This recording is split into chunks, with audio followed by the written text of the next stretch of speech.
Imagine living in a world where there's no doctor, not even a hospital to go to if you were to get hurt or sick. That's the reality for many people who live in rural Haiti. A group of students from our area are working to change that for one Haitian town. Tori Wells traveled with them to Haiti just a few weeks ago. Before the sun could even warm the morning, they came. 700 patients in 4.5 days looking for medical care at a temporary clinic. Baby Douglas was born at home 5 months ago and never saw a doctor before now. This man could barely speak, he was so out of breath. He was treated for pneumonia. His body was shaking. And this boy had a seizure from a high fever. Medicine was able to help.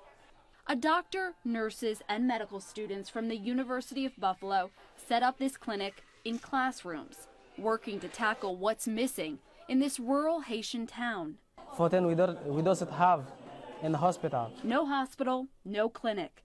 People have to walk or get a ride to the next town over. If they can get there, cost is an issue.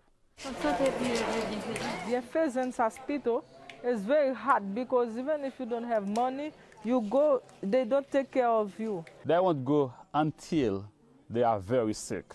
Pierre-Louis Joisil grew up in Fontaine, studied at Siena for a year, then came home to build this school. It didn't take him long to realize health care needed attention as well. You see, a woman is like ready to deliver the baby in the back of the motorcycle. At night, it's even more difficult to get someone to the hospital. He says carrying a pregnant woman on a mattress isn't uncommon in rural towns. 4 men would carry that woman, and they had sales today.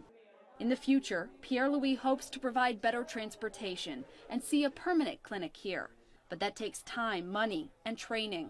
For now, Buffalo Med students are setting up clinic twice a year. They started last April. 2 of those students are former Siena classmates, including Megan Lesperance. I wanted to empower them through their health, and so I think that's something that you can really do here. The students and doctors providing relief where they can, feeling their hearts sink when it's too late. We've seen people with strokes that probably had high blood pressure all their lives and never had any treatment. At first it's a problem, but problem of not having enough, the problem not having the education how to take care of themselves. Health education is something these patients are eager for, and perhaps the most lasting medicine this group can give.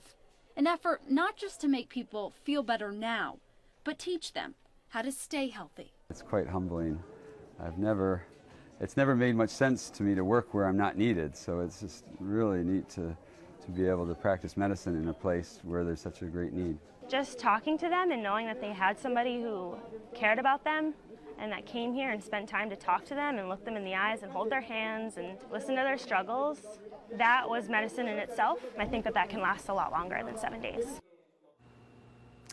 Tori says that poverty, lack of food and water were huge issues that led to a number of health problems, and that's not something that can be fixed overnight. Pierre-Louis is working to tackle nutrition, at least at his school, by providing lunch for students.